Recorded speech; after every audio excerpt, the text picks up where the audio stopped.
Shri Ram Jai Ram Jai Jai Ram Om Shri Ram Jai Ram Jai Jai Ram Om. Hey everyone, so happy you can join us for the Love Everyone podcast.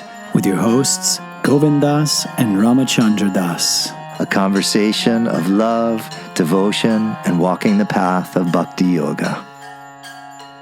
Ram Ram, everybody. Welcome to the Love Everyone podcast, episode 20. My name is Govind Das. Hey everybody, so great to be with you again. My name is Rama Chandra Das, and we are so excited to jump into some more love, service, and devotion today. Are you ready? I'm ready, brother. Great to see you, man. How's everything with your life going? Hey, everything's going great. You know, I'm starting to get a little excited because I'm going to going to India on Sunday. Oh, I'm going to India too. Are we going to see each other in India?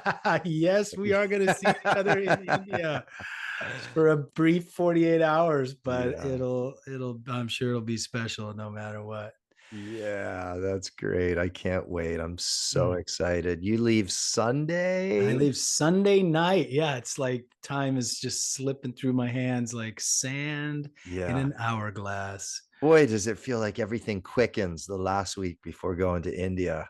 Especially like when I leave Monday morning, especially like Wednesday, Thursday, it's like, you know, snap of the fingers, and all of a sudden you're in the Uber on the way to the airport. Well, and we got Kirtan Friday and Saturday night too. So, I mean, honestly, I really feel like I've got till about Friday afternoon to get ready. I'm the same. I got Saturday and Sunday Kirtan, both LA and then Laguna Beach. So I'm like, I better get everything done by Friday and be ready to go. Hey, man, you know, you got your passports? Yep, I got my passport. I got my visa. Get your visa. I mean, you know, you can get everything you need there. Yeah. I'm pretty excited. I'm traveling without my guitar for the first time in ages. Wow. That's light travel right there. I know. I'm really excited about it. I'm not excited about not having my guitar while I'm there. Yeah. But at the same time, you know, it's just always such a thing, you know, to travel with it just to travel with it. It always just creates a little bit of extra stress, you know, and there's always like that, you know, make sure you get on the plane first so you have room for it. And are they going to let me go on with it? Or are they going to hassle me? And they've become very tight. When we were traveling through Europe, 2 different occasions, they made my wife buy extra seat for the guitar and put the damn guitar in a seat belt. That's right. They have a special seat belt. Europe's the worst. Europe's the worst. I bought a seat for my guitar in Europe as well. It's terrible. And you know what, dude? They have to have a window seat. They have to have a window seat. They have to have a window seat because they can't be an obstacle for getting off the plane. You know, like if something were to happen. Yeah. So if it was on the aisle or something and it fell down, it could be in the way or whatever. Yeah. So, but you know, what's interesting is that it's still like the fees are so weird in the baggage in Europe that it was like $100 or something to ship the guitar, you know, to put the guitar as a large luggage item. But it was $50 for the ticket for the seat. Cheaper. It's cheaper to get a ticket. Now I wonder how about flying within India, like say from Delhi to Dehradun? So those little flights can be tricky too, because sometimes the overheads are not even really big enough for them, they're so small. Yeah, I usually, you know, I'm able to convince somebody. They often put it in the coat closet. Yeah, my wife's done that a lot too. But still, I'm always just kind of, you know, so I'm actually not even checking any luggage. Oh my gosh. Yeah. Because I've got a little rolly thing and I've got like a nice backpack. That's great. So even on the international one, I'm not even checking any luggage. Maybe on the small flights, I might have to check the luggage depending on, because you know, Delhi's funny. Like Delhi now, when you leave Delhi, you can only have one carry-on. Oh, don't even say this, because I got a backpack and a harmonium. They're gonna make me check my backpack. Leaving when you come home, it's just, maybe you'll get lucky, but they oftentimes. I think that happened to me in Mumbai when I left Mumbai this summer. Yeah. Same So thing. what I do is I check my bag. I just keep my guitar and I slide my computer maybe in the in the guitar guitar bag. So this is turning into a travel podcast. For those of you who are interested in hearing about the ins and outs of traveling to India. How far can we go with this? Let's keep going. No, I'm just kidding. Let's not go any further. Let's not. But it is interesting though, man. I mean, the travel is long, let's face it. There's no way around it. It's a long time to travel to get there. But oh man, there's just something about it. Every time I get off that plane and I smell that Delhi smog. Yeah. But the air is very good right now. Is it? The air right now, the rainy season just finished. Good. The last week or two, the air quality, I don't know if you look at AQI index, but it's like 47. What? Yeah. That's great. In Vrindavan and Rishikesh, and Delhi was like 67 or something. Fingers crossed they can hold that on. Well, it doesn't last for very long. I know. It doesn't last for very long. This is a really long trip for me too. 5 weeks. Take some deep breaths in Seattle before you get on the plane. 5 weeks? No. 5 weeks. 5 weeks to India? I'm in India for 5 weeks. Oh, that's so good. Yeah, I know. Isn't that amazing? I come back on right before we meet up in Taos. Oh, that's great. I know. That's great. Yeah, I'm just under 3 weeks.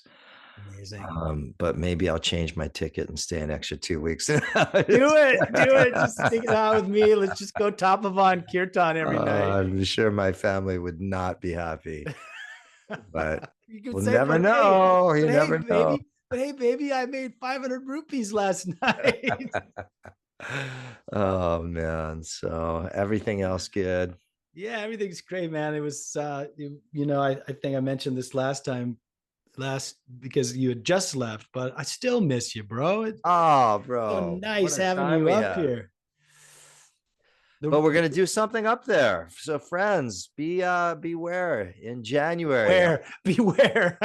Be aware. Oh, be aware. I thought you said beware. Beware. Beware, Govind is coming to Seattle. Beware. Hide. Everyone hide. Be aware. Be aware. Yeah, we're gonna do a Bhakti weekend in Seattle in January, and then we're gonna do a Chalisa weekend in Encinitas in February, dude. This is great. This is great. Hey, but you don't have to wait that long. Just come to Taos.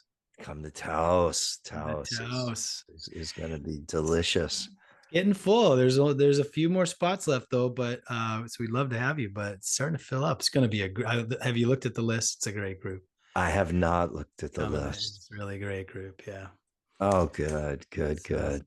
And to be there during Thanksgiving, just Thanksgiving week. It's such a special week. Everything feels amplified in this country because people legitimately are focusing on gratitude and to be together in Sangha and singing morning, noon, and night, and going to the temple and being together with friends. It's going to be. You think they're going to serve turkey at the ashram?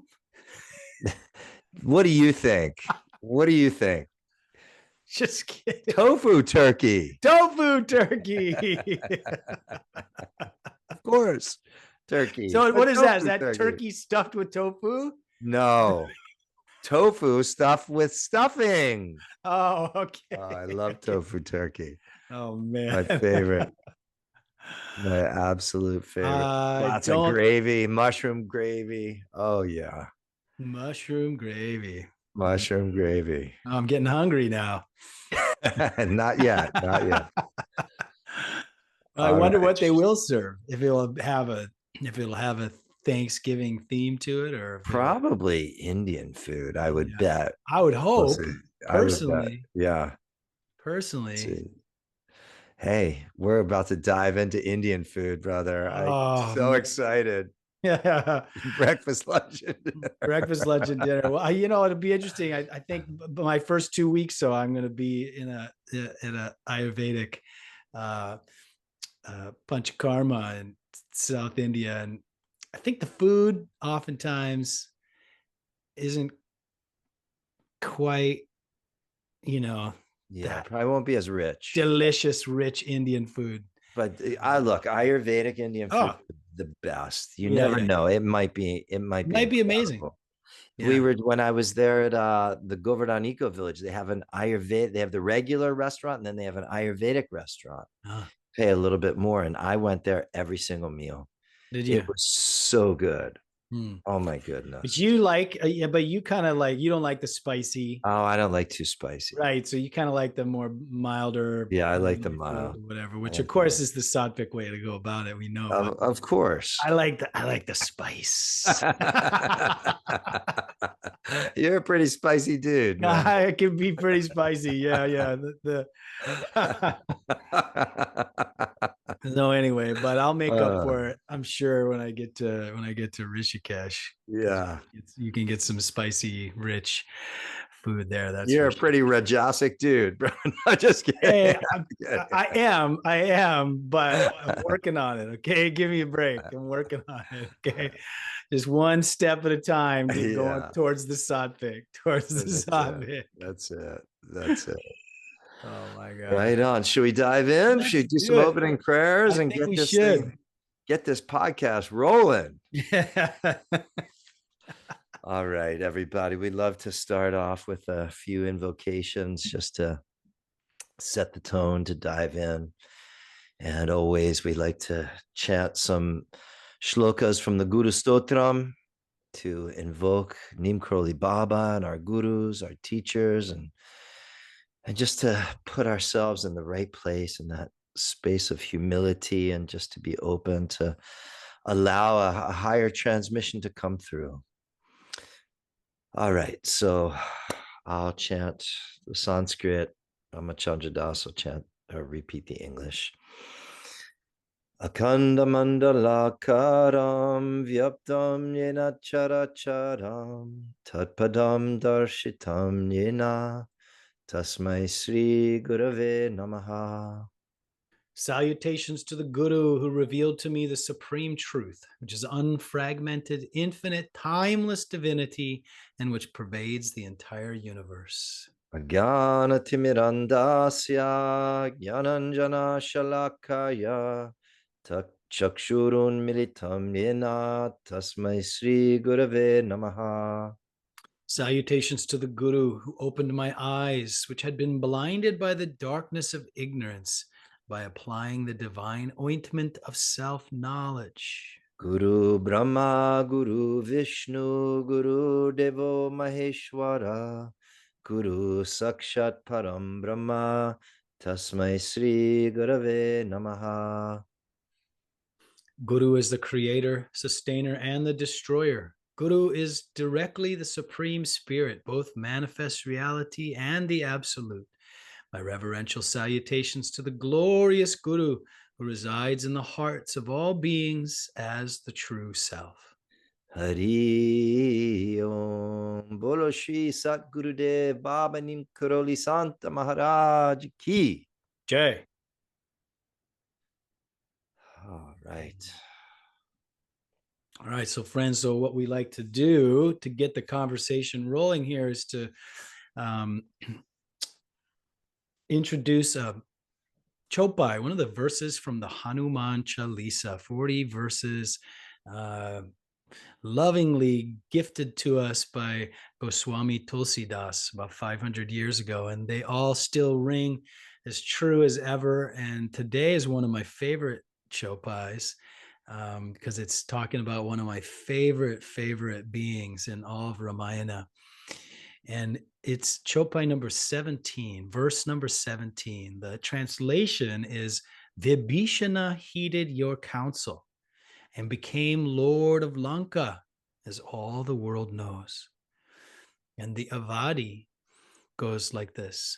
Tumharo mantra vibhishanamana lankeshwara bhai sabha jaga jana.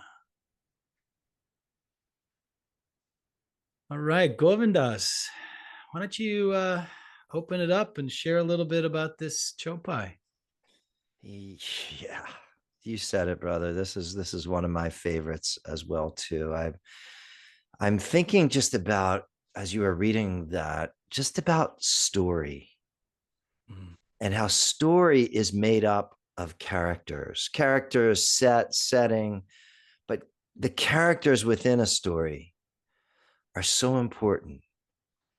And yet this really happened, Ramayana, at least we've been told. This character of Vibhishana is so perfect amidst the whole story of Ramayana and all of the characters. He just fits into this, like almost seemingly out of nowhere, perfectly fits into this. So we're not going to tell the whole story of Vibhishana, but we will say is Vibhishana's Ravana's younger brother. Remember, Ravana's the 10-headed demon, the emperor of evil and darkness. And Lord Ram, of course, incarnated from Vishnu as an avatar of Lord Vishnu to defeat Ravana and restore balance and righteousness in the three worlds. Ravana has a younger brother.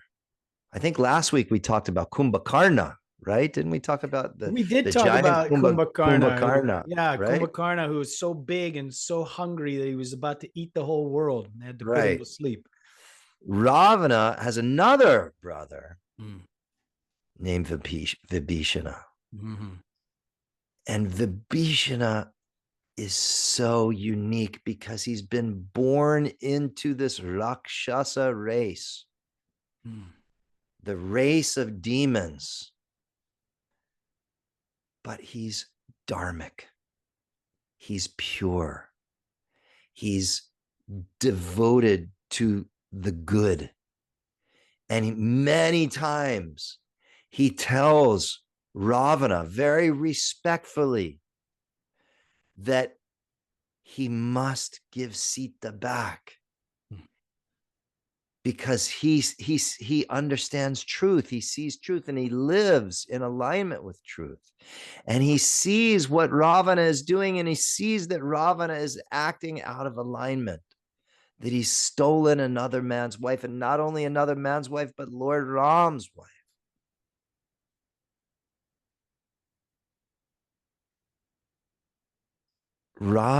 Vibhishana and Hanuman have this beautiful meeting. Hanuman jumps over the ocean in his search for Sita Devi. And it's in the wee hours of the morning before sunrise. And Hanuman's wandering through Lanka.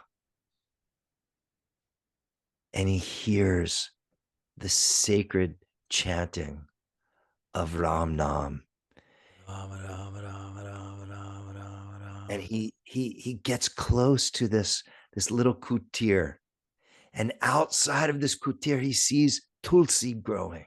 And Tulsi is sacred to Lord Vishnu. And he hears Ram's name being chanted. And he sort of spies inside and looks inside, and he sees this demon that looks like a demon, but practicing dharma, practicing bhakti. And this is Hanuman sees Vibhishana. And they have their first meeting and share their love for Ram. And without going into too many details, Hanuman, his mantra, right? He heeds, Vibhishana heeds Hanuman's counsel. His counsel is leave your brother. Come with me. Come back to the side of the good. Rama will embrace you. Take refuge in Rama. And of course, Vibhishana ultimately does this. And Vibhishana is a great ally. First of all, Lord Ram welcomes Vibhishana and simultaneously pours water over Vibhishana's head from the ocean, Abhishekam, like a ritual ceremony. And in that moment, crowns Vibhishana as the king of Lanka, even when Ravana is still living, because of course, Lord Ram can see into the future. And he knows that Ravana will be defeated. And Vibhishana plays a very, very big role in the actual battle because he understands the layout of Ravana's troops and who the most powerful warriors are. And Vibhishana, I think, though, for me, the most important thing about Vibhishana is the purity of his heart and the purity of his bhakti, that he may look a certain way. He may have been born into a certain family and to a certain race, but none of that matters. That the lesson is that we may look a certain way. We may have done terrible things to people in the past. We may have born into a family that's filled with doing really non-dharmic things, but we can be a devotee. Like that sinner can be a saint. Remember that the hit of the day we took a few weeks ago. Yes, that hit of the day. So I think that's good for us to just get rolling. Yeah. Would love to hear your thoughts, and then we can start to just jam on this one. Well, I was just thinking, as you were talking about that, like here's Vibhishana, who's a dharmic soul born into this race of demons. And I was thinking about, like, honestly, like all bhaktas, all people like trying to be good people in this world are basically like Vibhishana, because we're surrounded by demons. I mean, even the demons that don't even know they're demons, there's just so many people just swept up in the Maya, and they literally, like, that's what I love sometimes. And when we talk about the age of Kali, which is what we're living in now, that it's the age of hypocrisy. I feel like undharmic things have even like become okay. Like the perfect example is when you hear this from people that say, like, hey, I'm sorry I screwed you over, but hey, it's only business. Right?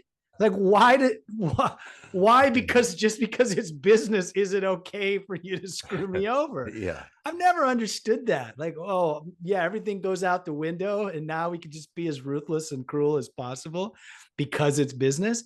But can I ask you something? Can I ask you to put on the brakes just for people that might not know? When you said Maya, what do you mean by Maya? Maya is so the illusion. The best way I can describe it, the quickest, is the illusion of separateness. The illusion that we are not connected, the illusion that there's not enough to go around, the illusion that we have to hoard in order to survive. All these different things that are built into our system, the illusion of that you're not enough. So that living from that place creates demonic tendencies and actions and thoughts. For sure. Yeah. So when we're swept up in the Maya, even if we don't want to be demonic people, but if we're convinced that it's okay to say screw someone over because it's in business, or that it's okay to be selfish because I got to get mine or whatever, then we behave in demonic ways. But it's only. Do you think I'm hearing like this demonic? Is that a little intense? Maybe. Because people that are listening to this podcast, what demonic? That like sounds so harsh. Maybe if they're listening for the first time. Yeah. Well, so you got another better word? Egoic. Egoic. Selfish. Yeah. Yeah, I mean, Ravana with his 10 heads is I mean, that the symbolism of Ravana's 10 heads is one way to look at it, is that his ego is so powerful it needs 10 heads just to contain it all. And he's so selfish that it just doesn't matter what anybody else says. He wants what he wants. And I think you see that a lot and I think we've kind of made it okay.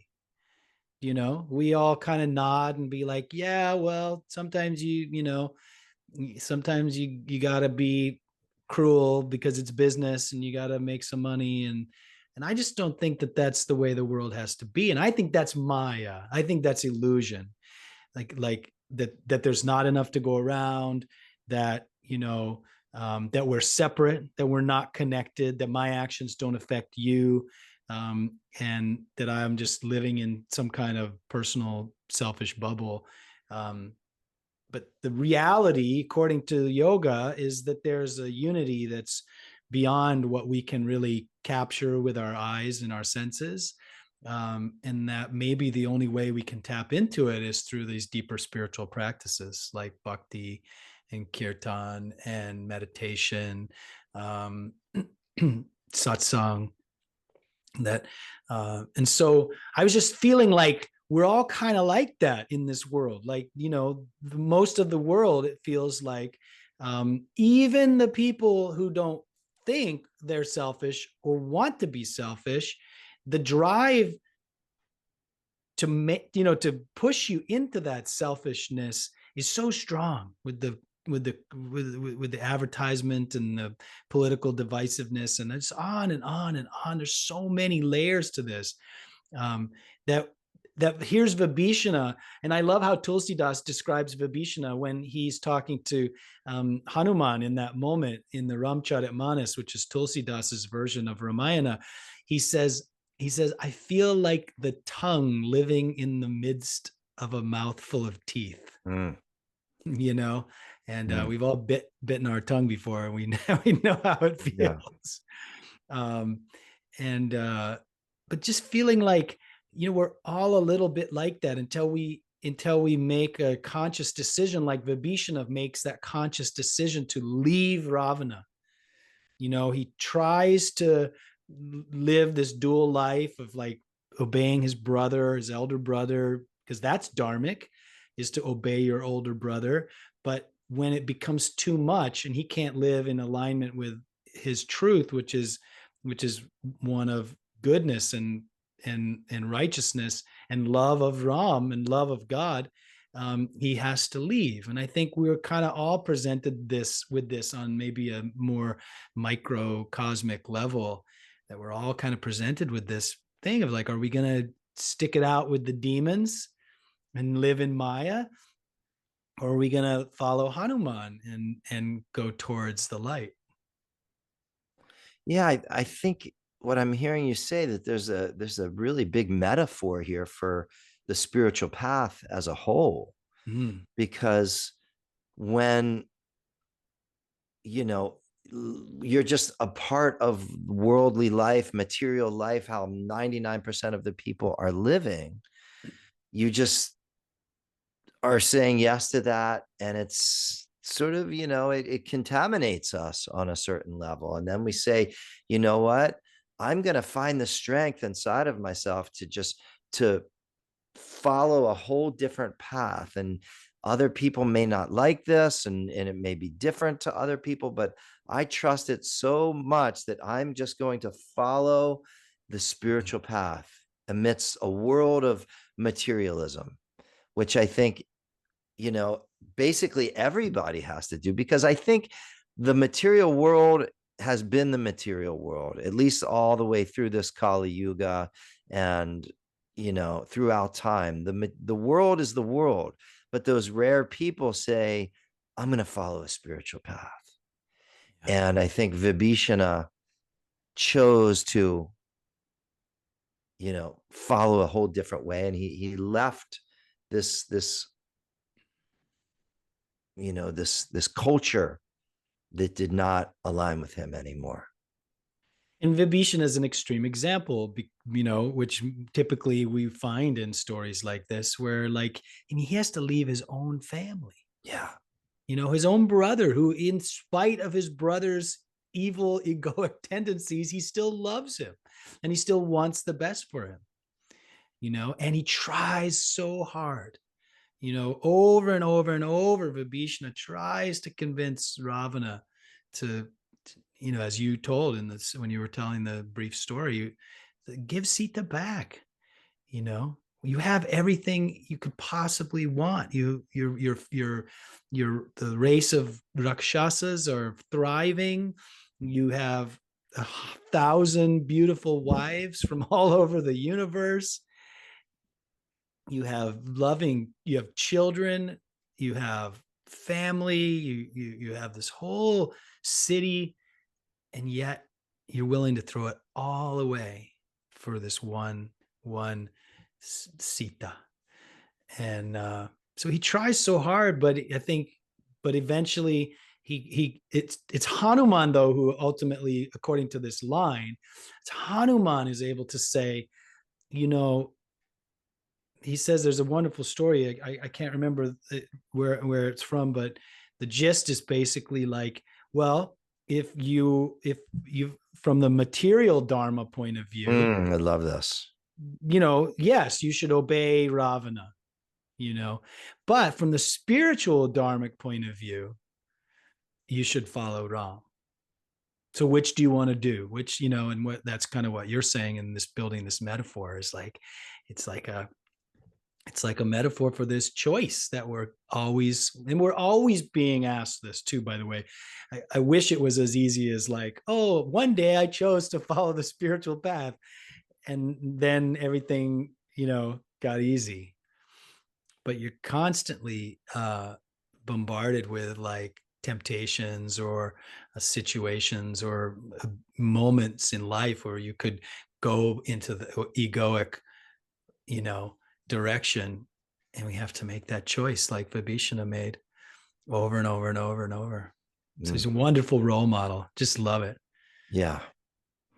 This line always reminds me of Swami Satchidananda, who is one of the Satchidananda Swami. He's a really big Hare Krishna Swami. He's a guru to thousands and thousands and thousands of people all over the world. And if you've never heard him talk, he's beautiful, and he's always in such joy, and he leads these wonderful meditations, and he's a fabulous kirtan singer. And the story is that his father actually was one of the high officers in Hitler's Nazi army. Oh, wow. He was born into that. And what did he do, though, is that he chose another path, a path of just total absorption and dedication to Lord Krishna. And now he is a guru to so many people all over the world. And you feel he speaks with such a pure heart. He's such a loving human being. And it reminds me of this situation always whenever I come across this line, that he was born into such heavy darkness and chose this other path. And I think it's a real inspiration, and it gives us the autonomy, right, of choice, that wherever we've been, whatever we've done, whoever we've hung out with, whoever our parents are, whatever amount of terrible things maybe that we've even done, from sinner, we can just turn towards the light, and Ram will accept us. That's the key here, is that Ram welcomes. After Vibhishana falls at Ram's feet, Ram pulls up Vibhishana and embraces him. And says, welcome.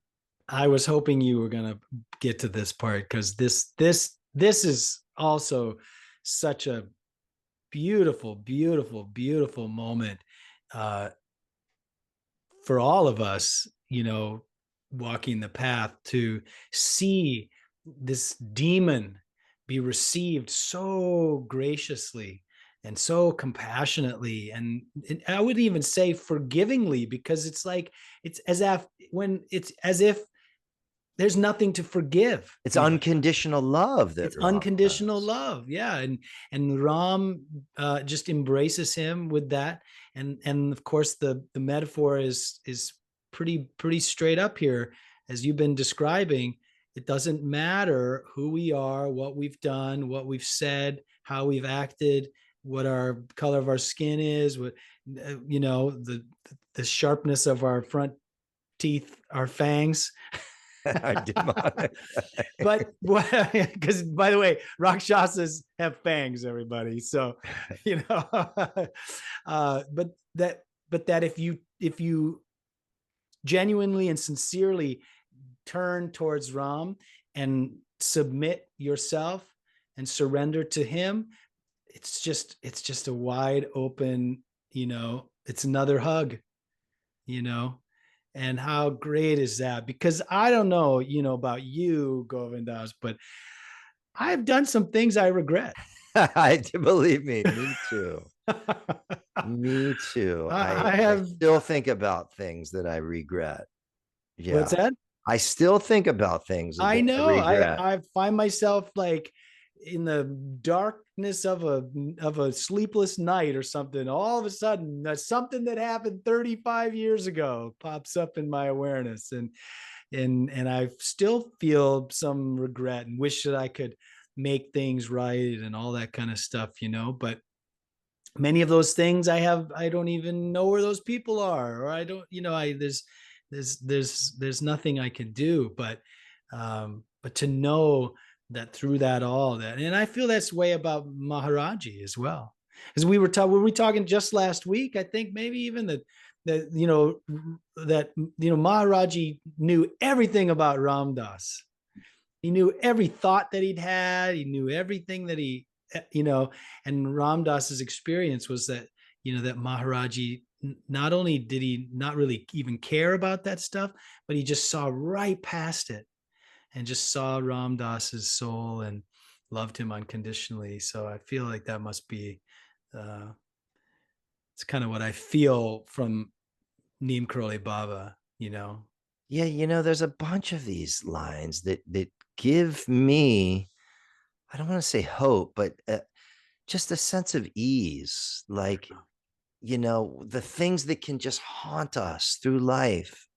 And you read, these lines and you unpack them layer by layer, and they're all saying the same thing, is like, turn towards the divine, turn towards the light, and everything is okay.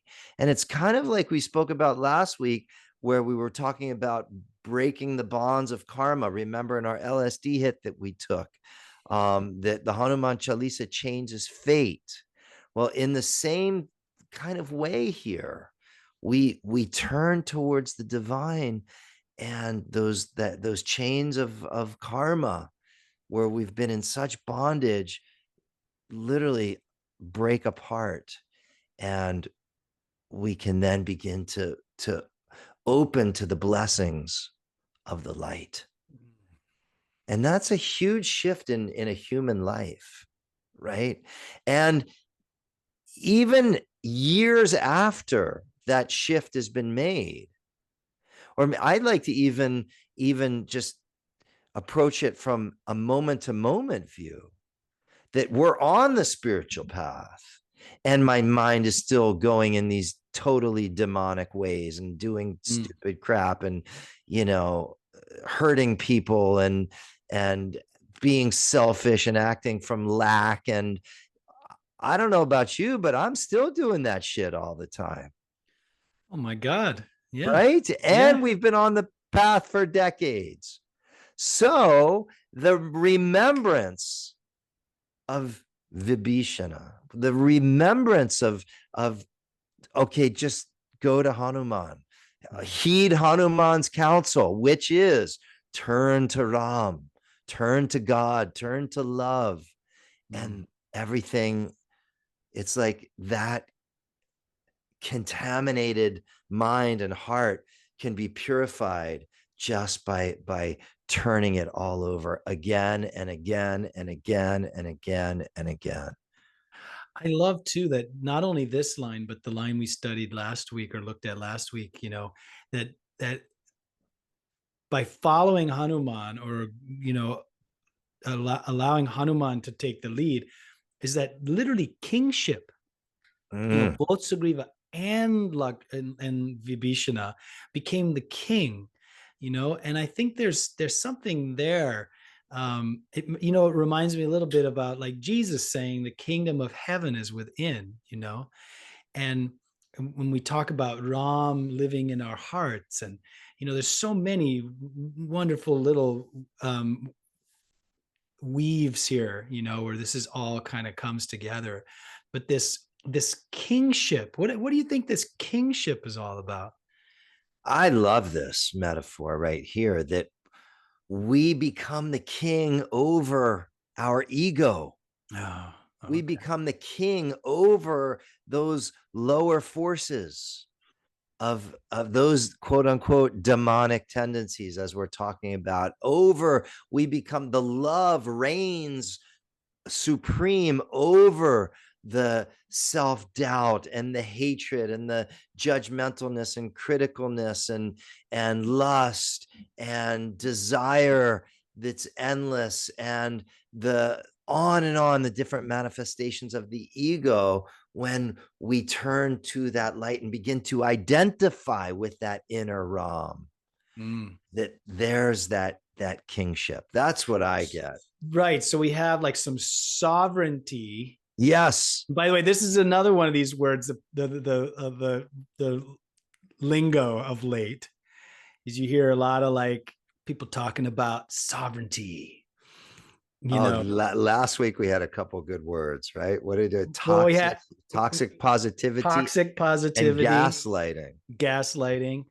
Sovereignty. Have you been gaslighting this week? No, I don't think so. Not too much. I noticed myself gaslighting a few times. I figured out what toxic positivity means, I think. Okay. So I think toxic positivity means like, it's if you're being positive, like falsely, to like sell something, or to convince other people you're happy or something like that, that's when it becomes toxic. Right? Positivity, just being positive, is not toxic until you're like using it. You're like, oh, really am in a shitty mood, but I'm going to pretend to be positive because, you know, that's my brand, or, you know, or whatever. Yes, right? Like, not being real. Right. Yeah. You know, when it's coming from a place of like I said, trying to sell something or trying to convince somebody that you're like a really happy person or whatever it is.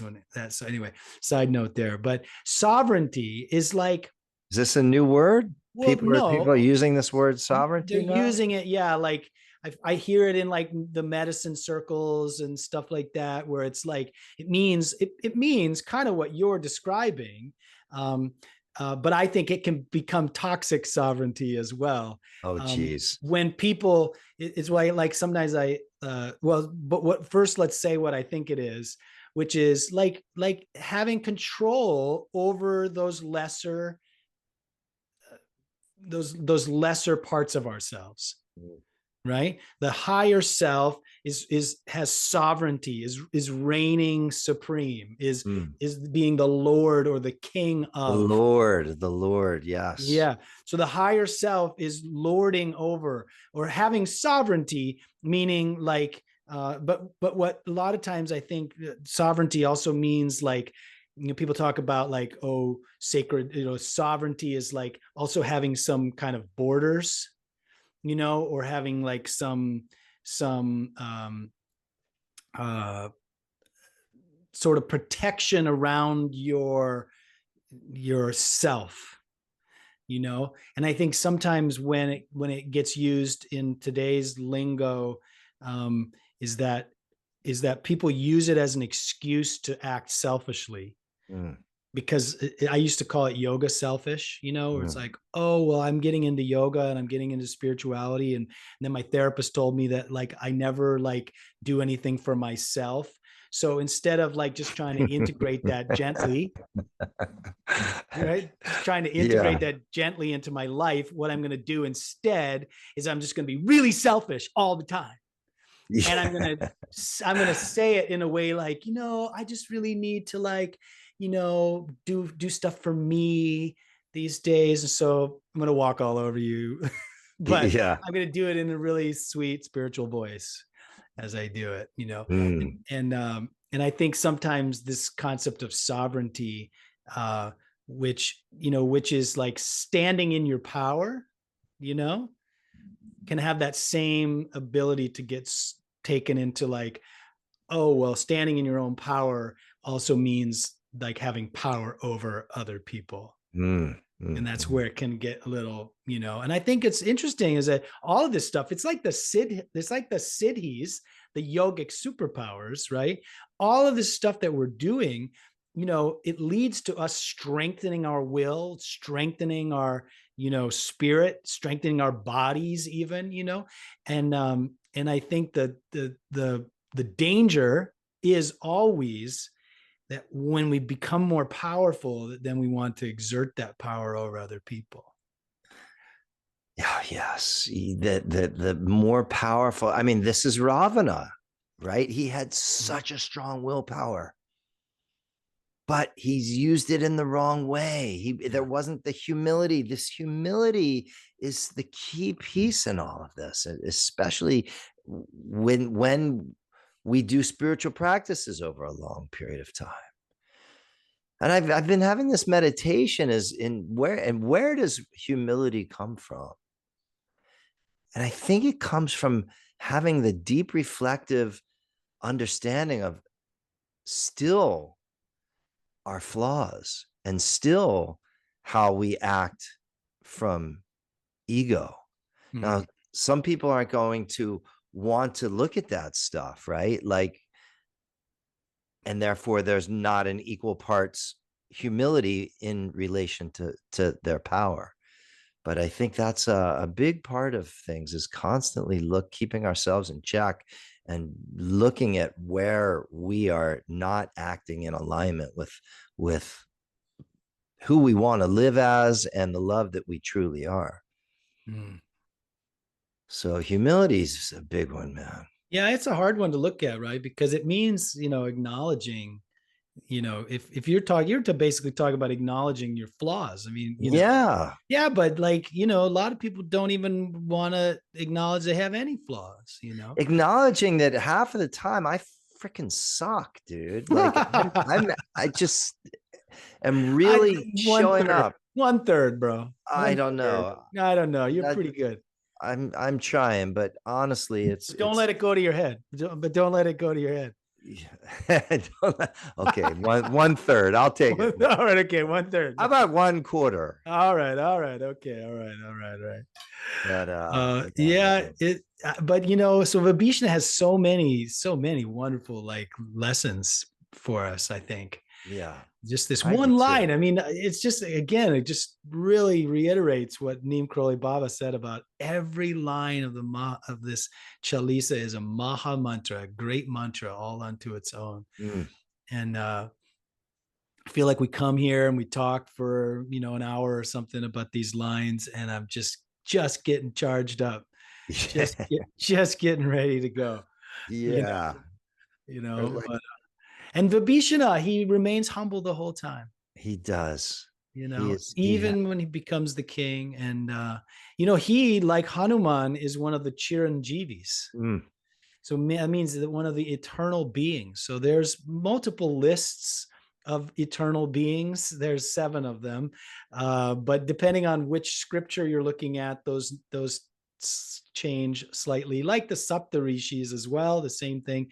Some list has will have this sage on it, and some lists will have that sage. But Vibhishana and Hanuman always show up on these lists. And when you say eternal beings, I mean, we're all eternal beings, but you mean living in a body on the earthly realm. That's what I mean. For forever. Forever. Forever. Forever. So you're saying, I'm not necessarily you, but the Dharma and Vedic tradition is saying that Hanuman is living right now. That's right. And that Vibhishana is actually living in a body right now. That's right. That's right. Is that wild? Is to that think why? that Hanuman is on this planet, like in a earthly form? Yeah. And I wonder where Vibhishana is. I wonder where Hanuman is. Some people say he's in Chitrakoot. I went to Chitrakoot. I did not find him. At least he did not reveal himself to me. But I was I'm reading the Mahabharata as well. And we've got that sorted out, though. That I don't read like 2 hours. I was just going to say, you take an hour and a half. Yeah. Morning. In fact, this is cutting into my lunchtime. Right now, this is actually cutting into my lunchtime. Mid-afternoon, some tea and cookies and some 2 hours of reading time. After dinner, sitting on a nice big lazy boy. After dinner, Melissa watches some TV, but not me. Reading some not more. Me. I go some back. Chai before bed. Hot glass of milk, right? No. It's not like that at all. But what I was getting at was that they just had a Yudhishthira just did this great big sacrifice to prove that he was the emperor of the world. And they invite all the kings and all the royals all from all over India. And one of the scenes is, I think Sahadeva, who's one of the Pandava brothers, Yudhishthira's a younger brother, he has to go to Lanka and invites Vibhishana. What? Because Vibhishana is still the king of Lanka. Oh my gosh. All those many, hundreds of thousands of years between Mahabharata and Ramayana, there was many thousands and thousands of years, and Vibhishana was still king of Lanka. Oh my gosh. He attended the sacrifice and, represented as and gave tribute to Yudhishthira and acknowledged him as the emperor of India. Well, you said, where is he? Maybe he's in Sri Lanka somewhere. Maybe he's still there. He's in Sri Lanka. We should go on a search mission to have Vibhishana's darshan. What do you think? Well, I'm down for it. I've almost got my whole yatra. I just have to go to Rameshwaram and then across to Sri Lanka. And I feel like I've connected all the dots of Ramayana. Because 2 years ago I went to Hampi, which is where Kishkinda was from. We talked about Kishkinda in the last episode. This is Hanuman's city. So I was able to actually go to where they say Hanuman's birthplace was, and Sugriva's cave, and Rishyamukha Hill, and some of the important spots near Kishkinda. And then last year I was blessed to go to Ayodhya and Chitrakoot and Prayagraj and see all the spots. Because one day I really would love to do a yatra with everybody and do like the whole thing, I don't know, take a bus maybe or some trains or whatever. Wouldn't that be cool to like go literally start in Ayodhya and do all the spots on the way? That would be so cool. Yeah. Oh my gosh. Did you know some people actually worship Ravana? Really? You didn't know that? I still to this day? To this day, yeah. In fact, every now and then. What? Yeah, that Ravana was considered to be a great king, and there are actually people that worship Ravana, and they get mad at you when you call him a demon king because they feel that you're belittling his greatness. Oh my gosh, look. What do I know? Not much, but you saying like worshiping that, it felt like when people worship the devil. Yeah, well, right. I mean, I suppose, to a hardcore Ramayana. But look, Ravana was a great yogi. And he was, and that's the grandson of Brahma himself. That's when even his father was a great sage. And these are the things that people will bring up. When I've never actually sat down with one, but I've read some forums and things, I think I got an email or something, because I get these emails. I don't know.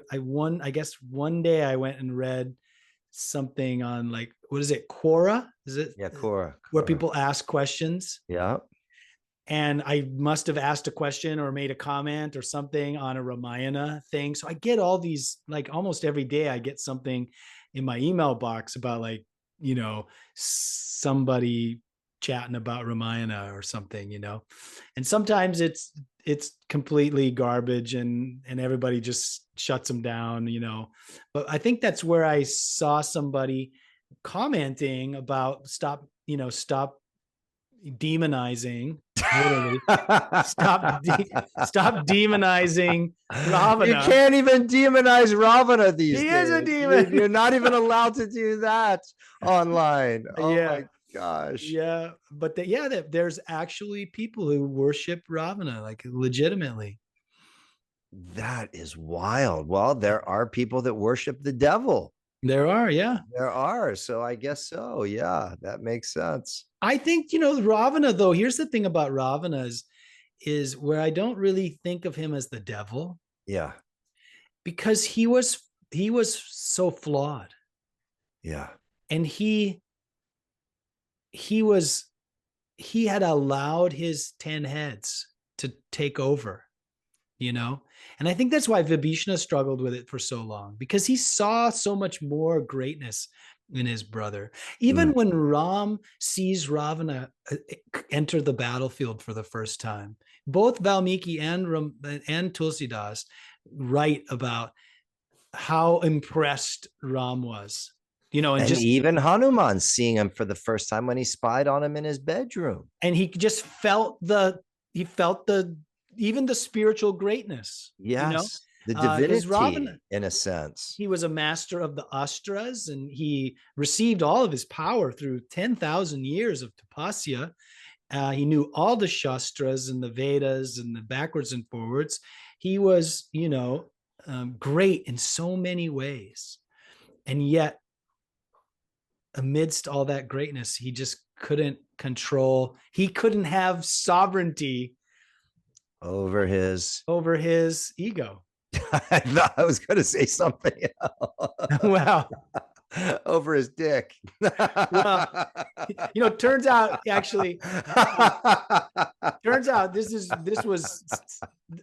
a curse against him that he couldn't force himself on a woman. He forced himself on a woman once, and a sage who was married to that woman cursed him that all his 10 heads would explode if he ever forced himself on another woman, which ultimately was, what saved poor Sita, because he was very strong. Yeah, but she was stronger.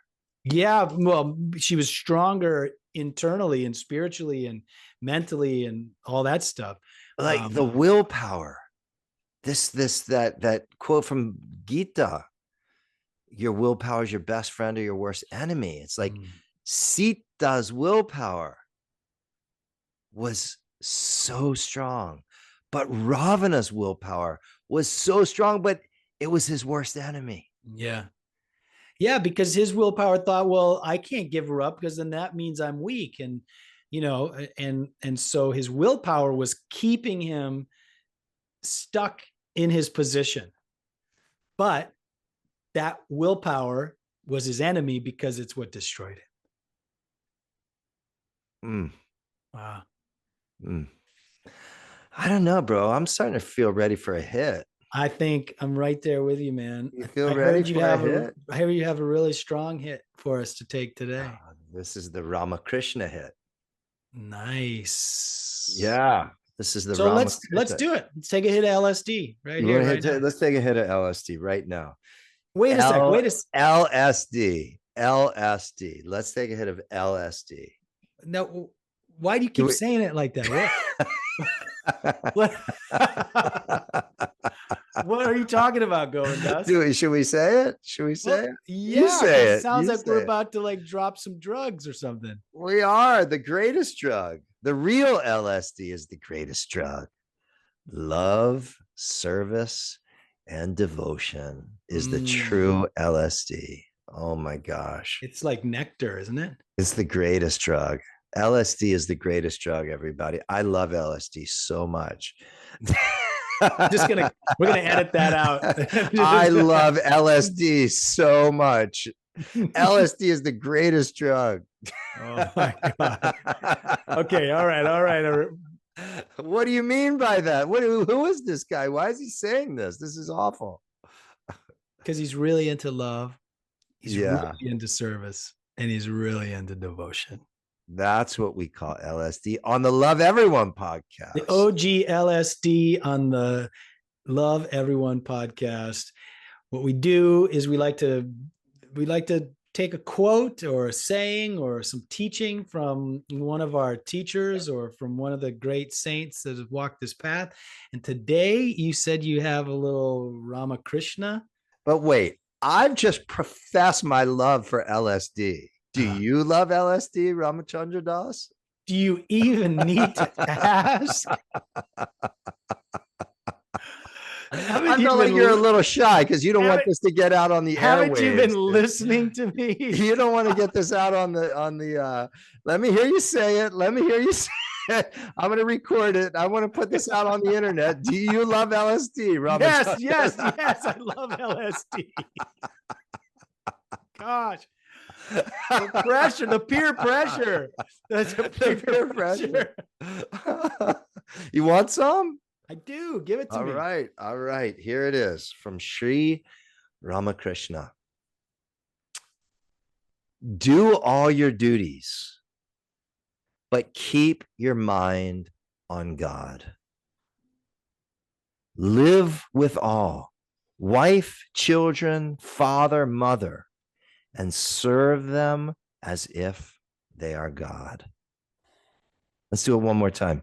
Do all your duties, but keep your mind on God. Live with all, wife, children, father, mother, and serve them as if they are God. Whew.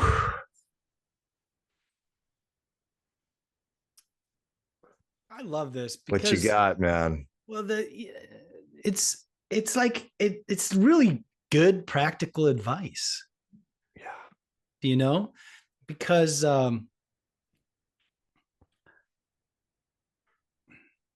that's really ultimately the only way we can serve God, really, isn't it? Like by serving those people around us.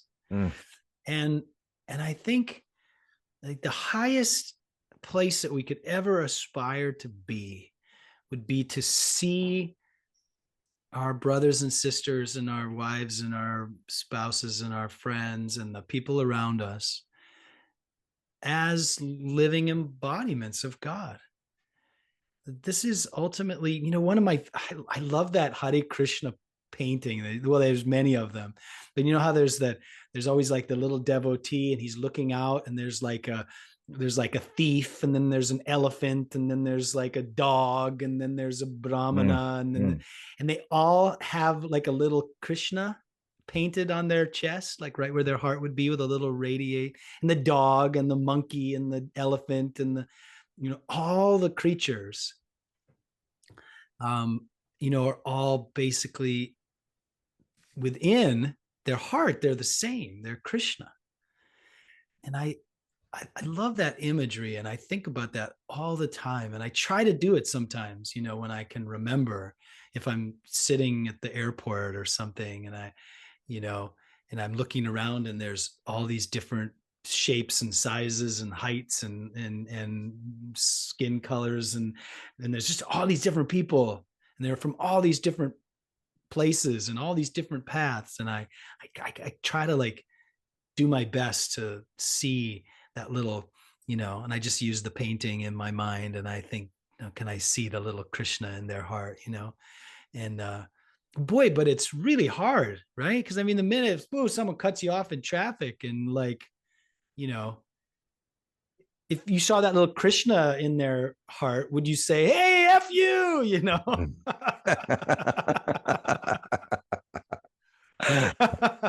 No, you wouldn't, you know.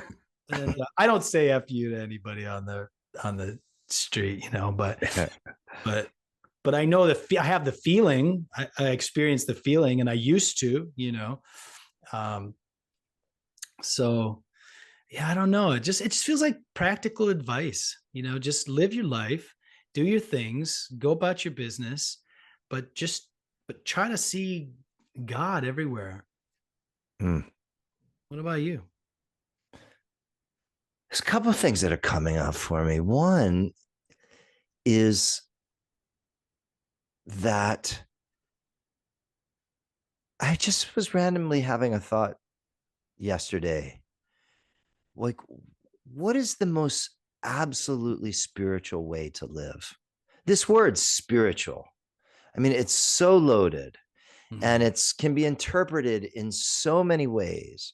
And for the early part of my spiritual journey, I would have thought that spiritual meant being in some high elevated state with, flowers in my hair, or, sitting with I don't even know, like something very expanded, right? Something very high seventh chakra beyond is the most spiritual thing, the most spiritual way to live. And I think this really points us to what, at least where I am now, the most spiritual way that we can live is just by loving each other and serving each other. And that doesn't have to be this way out type of a thing, just simple loving kindness and willingness to help each other. And it's actually reminded me of this other conversation I had the other day. I led this kirtan at a birthday party, and it was a private kirtan for just like the family and his 20 friends. And this was on Sunday here down in Encinitas. And I was talking with the wife, and the wife was telling me, she's been doing some ayahuasca and medicine ceremonies. And I was thinking about these types of things and my own journey, that my own journey started with a big blast off, big seventh chakra opening. But since then, it's kind of been working down the chakras. Wow. Into being, and this is where I get this in this quote, I'm just a normal dude, like I'm not trying to be like Mr. Spiritual or Mr., like just live life and do simple things and enjoy food and being with family and playing sports and going surfing and playing tennis and yeah, keep doing my practices like kirtan and mantra and japa and all of the things that I do. But it's working down the chakras, like how surprisingly normal I feel now 30 plus years into it, versus when I first started, this big opening that it all felt so special and you thought you'd be out of the box. You thought you'd be a saint by now. Oh boy, did I, right? I thought I was a saint when it already happened. I was enlightened, when it first starts happening. But I think that's what I get from this. Just be a normal person. Be actually really normal. Like even Krishna Das, like embodies that. He's just a guy wearing a red t-shirt and a flannel around, right? Yeah. He's not wearing robes and, like he's just be a normal person, be a normal dude. Do all of the things you do. Can we just chant and be good people? Exactly. And as you're being your normal person, be like a plain clothed sadhu, right? Undercover. Undercover. Like, undercover do sadhu. What you're gonna do. The undercover sadhus. What a name for a band. What a name for a band. So that's what I'm getting. That this is the you said practical. I'm saying prescription. Just do everything you do in life, but keep your mind focused on God. Yeah, I think this last part, this like treat these people in your life as if they are God, right? Yeah. I mean, that's because it's like that's how you keep your mind focused on God. Yeah. If I think God's over here and my wife's in there, or whatever, right? Or if my family is somehow not God, or my enemy, even my enemy, even your enemy, something that our president said recently that just really, really, really has hurt my heart. Oh no, are we going here? No, okay. Let's not. You can, bro. It's all well, basically it was just this, it was just this. It was yeah, maybe we should, but anyway, whatever. I'll keep it really quick. And I think it's not a matter of me trying to be political here. It's just, I think I see this and it's kind of what we were talking about before. The first thing I mentioned with talking about Vibhishana, about how we're all living in this Maya, and how it's okay to be, cruel if it's business or whatever, is that it was right after Charlie Kirk had been shot, and there was all this stuff, and he was speaking at the memorial, and he said, Charlie Kirk really wanted to communicate and find love for his enemies, and to really, and that was like Charlie Kirk's whole thing. And then he said, and that's where Charlie Kirk and I differ. He said, I hate my political enemies. Oh my gosh. Right? Oh my gosh. And I was like, wow.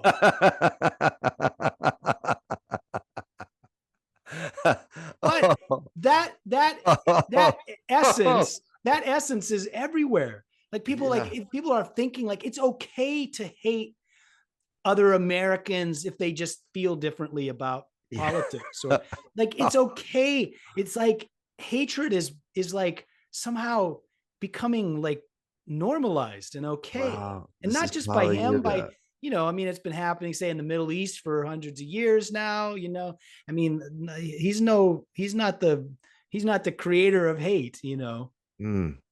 That I think that's another misnomer to think, is to think that everything bad started with him, But it struck me so strong to hear somebody in that, influential role, to be that famous and to just say, I hate my enemy. You're laughing like this is funny. This is funny. This is funny, but I don't pay any attention to that shit, man. Yeah, it's like the face of something way deeper and bigger that we can't even see, I know. But I love that you said that. I hate my enemy. I hate him, he says. That's where me and Charlie Kirk are different. Yeah, because he loves his enemies, not me. No. I just have made a choice not to get triggered by politics. That's the choice. And I'm just trying to. I feel you there. But it was so extreme. Like, I heard it, but my ears were open. You know what I mean? And the sound went in, and my brain interpreted it. And I was like, wow, that's really, really, that's some strong ass language. But again, more to the point. Like this love everyone idea. Yeah. Right? It has to extend to our enemies. But what about Trump? He's just being real, man. Hey, by the way, in this world of like being real, I wasn't going to say his actual name. Oh, I'm sorry. I said it. Yeah. I wasn't going to take it there. But we knew who you were talking about. Well, we all knew.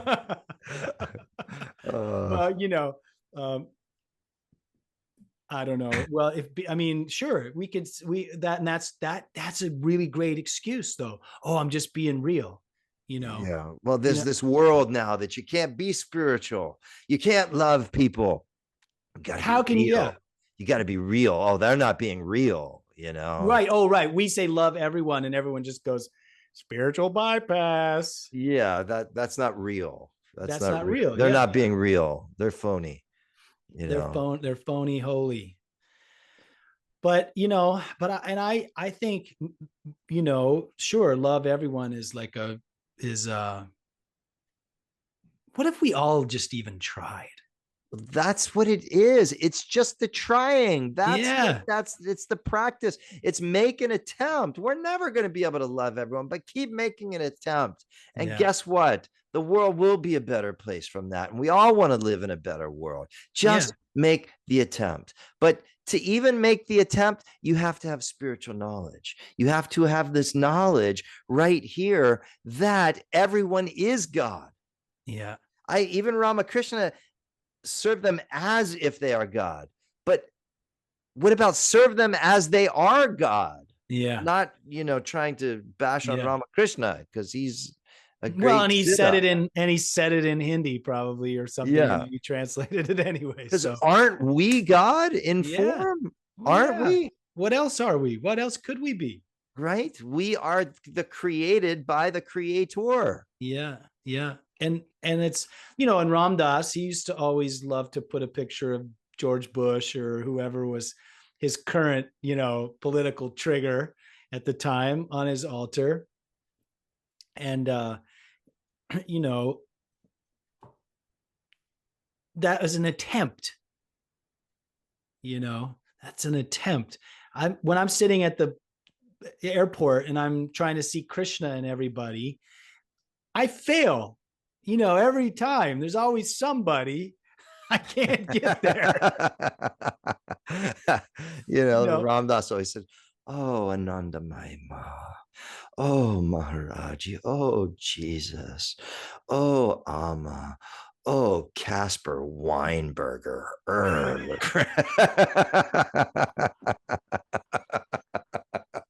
There's always going to be somebody, right? Yeah. So how about that? Put the people that trigger you on your altar and start seeing them. Oh man. As forms. I'm not. I know who you need to put on your altar. Who? I'm just kidding. The guy you wouldn't name. Oh, no. I don't have any. Listen, I don't have a whole. There's a lot more people that trigger me more than him because I feel like, I can, but it was that strength of the word. I hate my enemy. I hate my enemy. It's like, wow. But isn't he just that's all a facade, man? It's the whole thing. Boy, people probably hate me saying that, but that's the way I see it as. I don't know. Yeah. Well, again, the what we said earlier is like, look at Ravana was a billion years ago or whatever, right? I mean, like this is, there's been somebody filling that role. You were talking earlier of about the villain, Sachinandana, and he was part of, his father was part of Hitler's, regime, and Hitler was the Ravana of the moment, and there's always multiple Ravanas of every moment and of all of history, so we have to also, that's part of what keeps me from getting triggered with politics is because, what triggers me more is when people say like, there's never been a time like this. But the funny thing about this, if some people see that guy you were talking about, because we're not going to name him, he's the Ravana. Yeah. But other people, the other 50%, and obviously more at this point because more voted for him, they see him as the Messiah, right? Yeah. So the whole thing is so right. So how can you even How can you even wrap your but to head say around something like that, I gotcha. That's pretty heavy stuff there to just throw. It's just heavy, and his position, hate bombs around. His position is so influential, especially not just because it's not just amongst the 50% that like him, but it's also influential amongst the 50% that don't like him, because then it gives them the justification to say, I hate him. Or right. Or it's deepening a groove. It's deepening a groove. I hate anybody who likes him, right. Or and now I hate them because they like the fucking Philadelphia Eagles. I hate them. Yeah. Right. Or I hate them because they're spiritual. And that's a bunch of crap. You don't like the Eagles? And I hate her because of the way she walks. Yeah. And I hate them because of their skin color. And I hate them because they're a Muslim or they're Jewish. And I hate him because his dog craps on my lawn every day. Calm down, calm down. But it's the hate. It's the culture of hate that we're in right now. Yeah. And this is part of the Maya of separation. You couldn't hate if you knew the truth, like Ramakrishna is saying, is that that everybody is God. How could you? You can't. You can't. It just literally shifts everything, and you can't live that life anymore. And naturally, what comes from that is that you just want to love everyone, and that's what this whole podcast is about. Us just trying. You just got to make the attempt. Yeah. Love everyone, serve everyone, feed everyone, and remember God. I mean, it's kind of what Ramakrishna does. Ramakrishna is saying there. Ramakrishna Das. Oh, my buddy, that reminds me of our buddy Pavan in India. I was talking to him last night. He's like, "When's Ram Das coming?" And I think, are you still there? Uh-oh.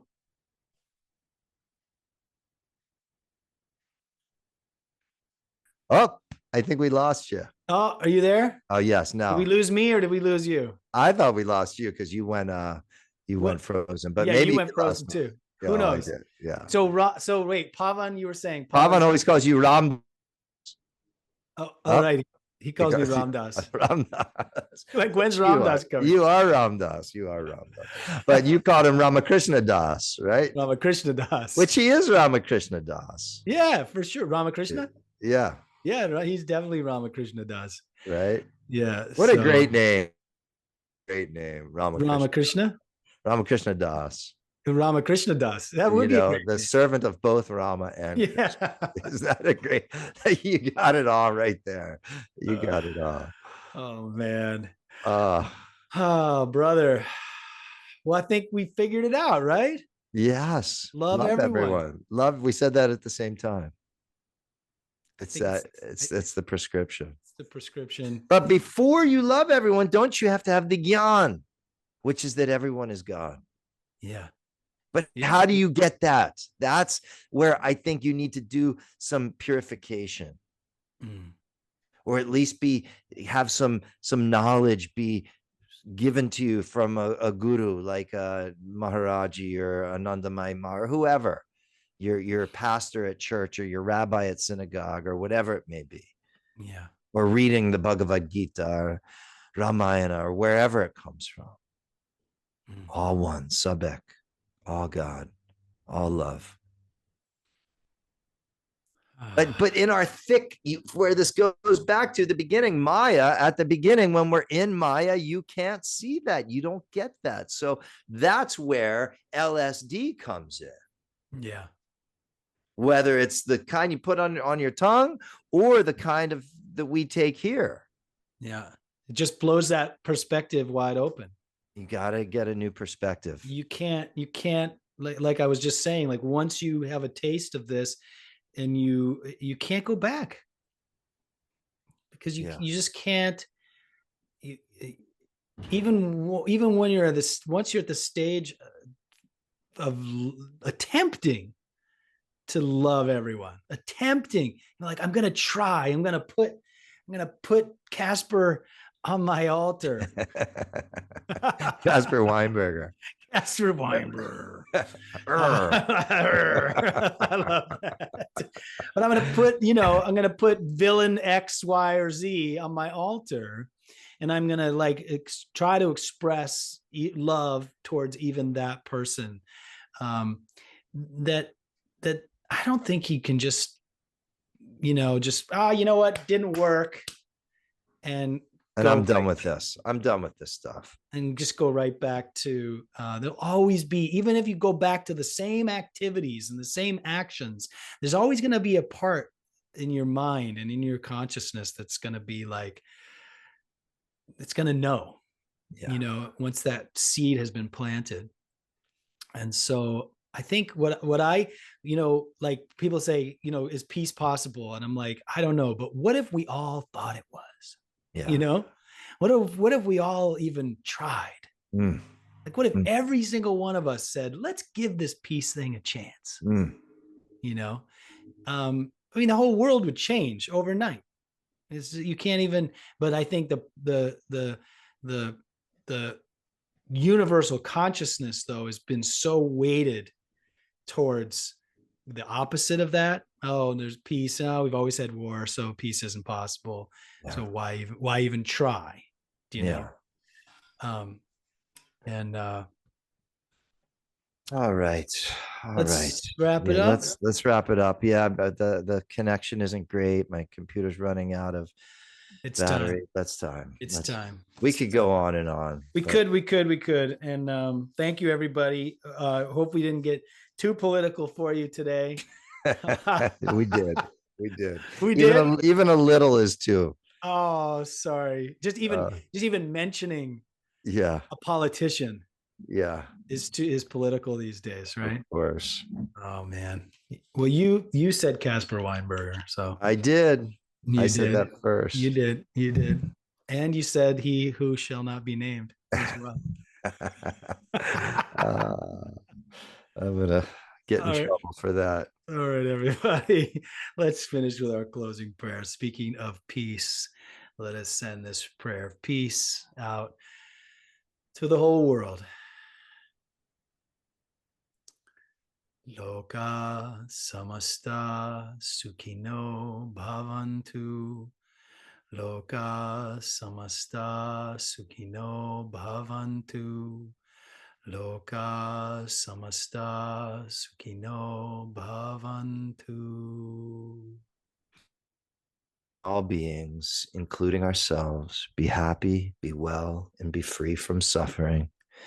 May all of our thoughts, may all of our words, and may all of our actions in some way contribute to that happiness, that well-being, and that freedom from suffering for all, including ourselves, including ourselves, including ourselves. Love everyone, serve everyone, feed everyone, and remember God. Syavara Rama Chandra ki. Jai. Mochan Hanuman ki. Jai. Jai Siya Ram, Jai Hanuman ki. Jai. Baba Neem Karoli Santa Maharaj ki. Jai. All right, brother. Love you so much. Thank you, everybody, for being with us. Episode 20, the Love Everyone podcast. Love you too, brother. I think maybe the next time I'll see you is going to be in India. Oh, yeah. That'll be amazing. And thank you, everybody, for being here. We're going to have a special Love Everyone podcast coming straight from Vrindavan. So stay tuned for that. And in the meantime, just remember, we love you. Make the attempt, everyone. Make the attempt. Love you guys. Ram Ram. Jai Sita Ram. Jai Hanuman. Jai Ram.